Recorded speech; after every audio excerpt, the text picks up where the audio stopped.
Selain gempa, BMKG minta warga Cianjur waspadai ancaman banjir bandang.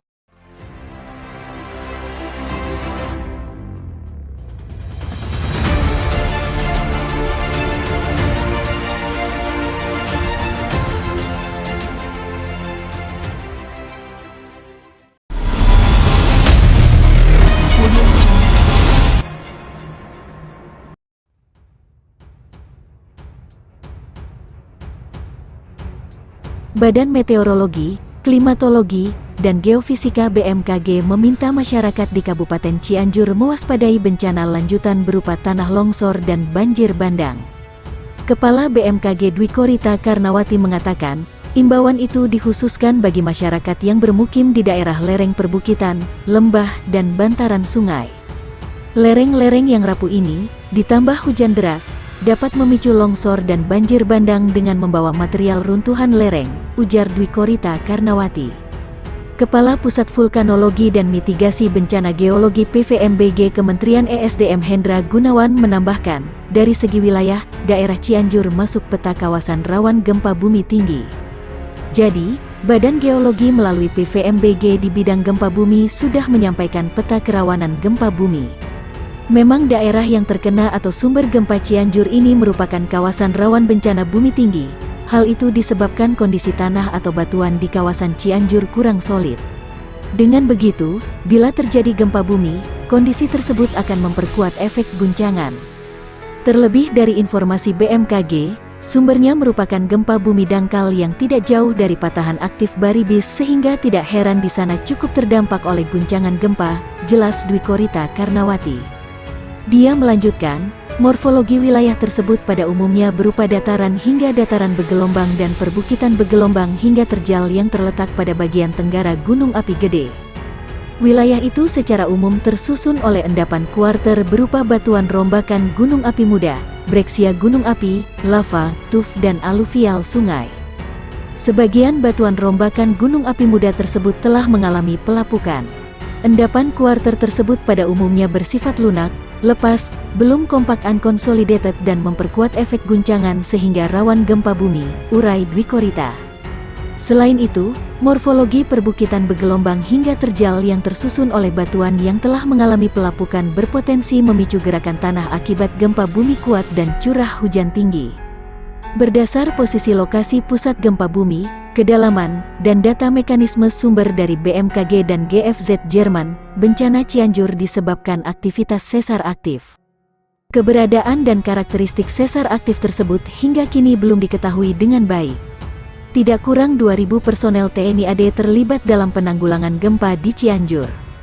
Sekarang yang terpenting adalah evakuasi, Dudung melanjutkan. Pihaknya mengirim bantuan berupa bahan makanan pokok, pakaian, selimut, dan dapur lapangan. Juga, menyiagakan rumah sakit lapangan Rumkitlab, tinggal tunggu perintah pergerakannya. Apabila Rumkitlab itu dibutuhkan, nanti kami kerahkan, kata mantan Panglima Komando Cadangan Strategis Angkatan Darat Kostrad tersebut. TNI AL juga sudah siap mengerahkan Rumkitlab dari markas pasukan marinir Pasmar 2 Korps Marinir di Karangpilang, Surabaya. Nanti saya gelar, saya kirim ke sana, ucap Kepala Staf Angkatan Laut KSA Laksamana TNI Yudo Margono. Angkatan Laut menyiapkan Rumkitlab itu untuk membantu RSUD Cianjur yang kewalahan menangani pasien yang membeludak. Mudah-mudahan Rumkitlab bisa membantu, imbuhnya. Rumkitlab milik Pasmar 2, lanjut dia, memiliki kapasitas untuk menampung 100 pasien. Fasilitasnya cukup lengkap, mulai ICU sampai ruang operasi. Untuk memetakan titik-titik yang terdampak gempa, kemarin TNI AU menerbangkan helikopter NAS 332 Super Puma ke daerah Cianjur. Helikopter itu mengudara dari Pangkalan Udara Lanut TNI AU Atang Senjaja, Bogor. Dari pantauan udara, tampak beberapa area permukiman warga yang terdampak gempa. Termasuk bangunan yang hancur akibat guncangan gempa berkekuatan 5,6 skala Richter itu. Bangunan Lembaga Pemasyarakatan Lapas Kelas 2B Cianjur adalah salah satu yang terdampak gempa. Sejumlah fasilitas mulai area perkantoran, blok hunian, pos jaga, sampai brenggang dilaporkan rusak ringan hingga berat. 8 warga binaan mengalami luka ringan dan seorang petugas luka berat. Kanwil Kementerian Hukum dan HAM Jawa Barat melaporkan, bangunan yang rusak parah, antara lain, tembok keliling Brenggang Pos 1-2 dan tembok Brenggang Pos 3-4. Tembok di area lapas itu roboh total. Banjir bandang menerjang sejumlah wilayah di Kabupaten Cianjur, Jawa Barat. Korban jiwa nihil dalam peristiwa yang terjadi di wilayah Kecamatan Sindang Barang dan Cidaun itu, namun ratusan rumah warga sempat terendam. Selain itu, akses jalan penghubung lintas kabupaten juga turut terendam banjir sehingga tidak bisa dilalui kendaraan dari kedua arah. Sekretaris Badan Penanggulangan Bencana Daerah BPBD Cianjur Rudi Wibowo menyebutkan, aliran Sungai Cidamar meluap hingga merendam permukiman penduduk. Hunian sementara disiapkan untuk korban banjir bandang Banyuwangi. Tingginya debit air sungai sendiri dipicu hujan lebat yang turun sejak petang hingga malam di wilayah tersebut. Ada rumah-rumah warga dan beberapa fasilitas umum yang terdampak. Jumlahnya masih didata, diperkirakan seratusan, kata Rudi saat dihubungi via telepon seluler. Disebutkan, personel BPBD bersama anggota TNI, Polri dibantu relawan tengah melakukan penanganan dan asesmen di lokasi banjir. Sejauh ini tidak ada laporan korban jiwa, dan semoga tidak ada, ujar dia. Rudi mengungkapkan, ketinggian air sempat mencapai setengah meter lebih, namun banjir cepat surut. Baca juga, saat warga Banyuwangi kebingungan cari makam dan kerangka keluarga mereka usai banjir bandang menerjang, kita siapkan aula desa dan kecamatan apabila ada warga yang harus diungsikan. Namun sejauh ini warga yang terdampak masih memilih bertahan di rumah mereka masing-masing, kata Rudi.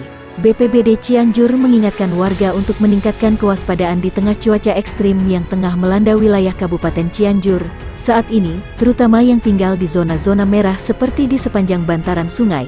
Apabila hujan lebat terus-terusan sebaiknya bersiap mengungsi, ujar Rudi. Ratusan rumah di 5 desa dari 2 kecamatan di Cianjur, Jawa Barat terendam banjir bandang. Selain rumah-rumah warga, luapan air sungai juga merendam sejumlah perkantoran dan menutup akses jalan nasional di jalur lintas selatan. Banjir bandang ini terjadi setelah 3 sungai meluap, yakni Sungai Cito, Sungai Cidamar, dan Sungai Cisadea akibat curah hujan yang tinggi. Luapan air sungai masuk ke rumah-rumah warga setinggi 130 cm. Ketinggian air membuat sejumlah jalan tidak bisa dilalui kendaraan.